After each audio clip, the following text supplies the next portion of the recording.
Greetings, Exiles. This is Slinky coming at you with my intended league starter for 3.26, which is DoT Elementalist Wintertide brand. We are pretty excited for this. I've always loved DoT. I started DoT many leagues ago, and then it kind of just fell off for a while, and I never really got into it. But with the changes and buffs to DoT, changes to the passive tree, and the new Elementalist nodes, I think it's going to be pretty exciting. Full disclosure for anyone viewing this is not a playtested league start for me. This is something that I've theory crafted in POB. I have done like Act 1 through 5 campaign testing to see how viable the skill is with like leveling and like what things I would need. So, go at this with at your own risk, essentially. But I will be posting updates for this build as I progress with it during week start, including like day 3 and like week 1 updates. I also will be live streaming the content, so you can all follow along or like ask questions as you need to. And you can obviously leave comments below if you have any questions regarding the video. So let's get a little bit into it to kind of explain the POB for any newcomers. We have loadouts up here for Acts 1, 2, 3, and 4. These will change like the skills as well as passive tree, so you can kind of look at them together. I'm going to go in full detail of those. After Act 4, we pretty much don't have any skill changes, so we're not going to have loadouts for those. But this one will change it, and you can kind of see like I color coded it to like what color gems you might need, like what color sockets you'll need for the gems. The big thing to notice here is that after you swap to Wintertide brand at level 12, you can get rid of these 3 gems and just throw them away or resell them, kind of a thing. And similar kind of stuff happens later on, but just keep attention to the notes. We also have a good note section here with like color codes. It mostly answers a couple of little questions, but it has like different like where you get the different gems at in the axe, and like what quest you might need to complete if you get it as a reward, or if you have to buy it afterwards. Has a couple of tips like trying to corrupt your Ball Cold Snap, or how you should send and whatnot in here. So just pay attention to the notes. Feel free to read through them as you need to. Like I said, after you finish Act 4, we'll have a small respec right around here. So if you look at our Act 5 tree, it says respec. You essentially take out these 4 nodes right here and respec into this zone a little bit. You should be able to respec with gold in the new patch, as you did in Settlers, but you'll now be able to respec throughout the acts with random merchants. There should be 1 merchant in every city that will allow you to respec with gold. So other than that small respec of 4 points, you shouldn't have to respec again until you get to axe. You kind of just progress through as you level up, taking things as you need. And then early maps, or whenever you have the points, whatever point you might be, like you might have points or gold, essentially you want to unspec these nodes down here and move in points into elsewhere, whether it's like grabbing Zealot's Oath or getting more things over here, and so on and so forth. You can see that we have Act 5 to maps, essentially, because the things don't really change a lot. The only difference is if you end up getting a 5 link and you have these colors, you can put Swift Affliction in for extra damage, or other things that you can kind of consider. I would also consider Inspiration.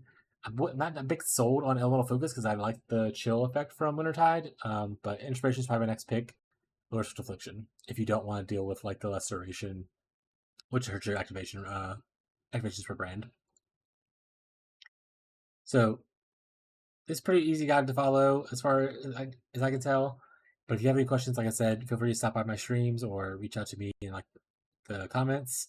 As far as configurations, we don't do anything too fancy. We help Alira because we love extra points as far as passes go in the campaign. We only have enemy shield. We don't, and the only custom modifiers we have are the buff effect, or the buffs for the golems, as well as like the buff effect that applies to them. I didn't add in extra brand damage because technically you have 3 brands usually attached to an enemy, so it's 3 times the damage, and PvP doesn't properly calculate it. Some people add in custom modifiers here, which I did not do. You also have a buff to Wintertide brand in the new patch that I also did not include here. So there's certain small things like that I did not include. Even if you go into our finish campaign early map setting, which is this right here, these skills right here, you can notice that a lot of the rares and stuff I have are just 2 mod plus craft, and the craft is usually like a lower level craft that you'll be getting at that point. I do have a couple of unique items for any trade people. They're usually pretty cheap uniques. You'll get them for about one to two chaos on Leaguestart, if and you should be able to run pretty easily. If you can't get these because you're in SSF or something else, feel free to just run rares. These are important for like a little bit of buff here, but you'll be fine. Is it with a rare? It'll be just okay. So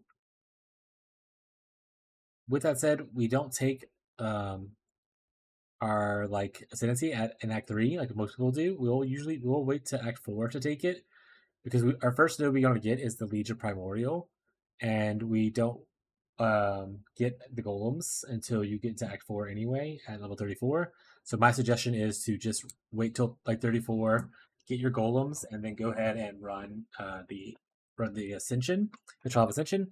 That way you'll be a little bit tankier. You'll have a little bit more attack, and you won't, or like a little more damage, and you won't have to worry about like dying or anything like that.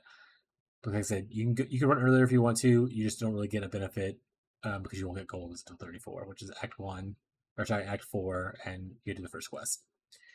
So other reasons why I'm so excited about this, we can talk about the patch notes that happened. Well, that's a little bit of a spoiler for the patch notes that just dropped a little bit ago.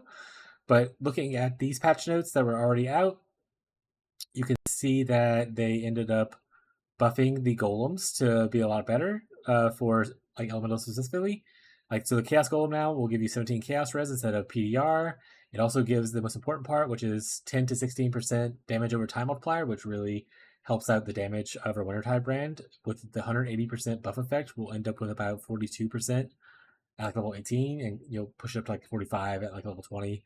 And the more buff effect you get, the better it'll be. Same thing with chaos res. This ends up being like 47-ish, I think, chaos res from just the buff effect and max and whatnot. Flame Golem will give you even more damage. It used to give you a little bit less, and now it also increases area effect. Once again, buff by buff effect. You'll also get Lightning Golem, which gives you attack speed and cast speed. The attack speed doesn't help too much, but it will help with like our shield charging, so it's not even that bad. The cast speed will help with our activation, which is really good. And you also now get flat mana regen, which will allow us to not have to run clarity once we get our golems. This actually ends up being like, I want to say, like 40 flat mana regen, which is really, really good. And then our last golem we run is our stone golem, which still has the life regen per second on it, but it also now gets 20% increased defenses, which will really help out if you go into your armor or evasion or ES. Like, we're more ES focused, but any of those will be buffed up, and you get a little bit of evasion or a little bit of life regen as well.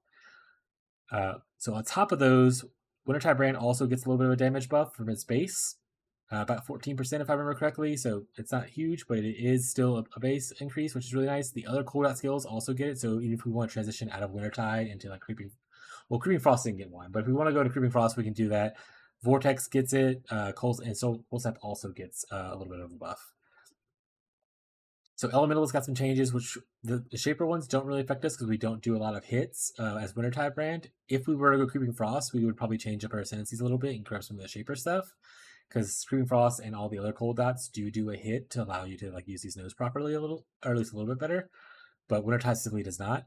We do love the new Leech node, which allows our golems to be immune to elemental damage and also gives us an extra golem for. So instead of spending 4 points to get this, we spend only 2 points, which is really nice. But the big changes actually happened recently with the patch. If you scroll down to the patch notes, you can go all the way down to the bottom, or at the top of the index, you hit the updates button, and you can see this patch note from today that was updated. They added a new cluster, a couple new clusters, and we worked a couple of the cold passives that works out really well for us. So this one right here, we get 30% damage over time with spell skills and 8% cast speed, which is pretty good. It's a negative of skill effect duration, but not that big of a negative. I mean, it does reduce the amount of activations we can have on our brands, but maybe we can still use this pretty well probably and go ahead and like find more skill durations elsewhere. This one's pretty decent, which is Harsh Lessons Cluster.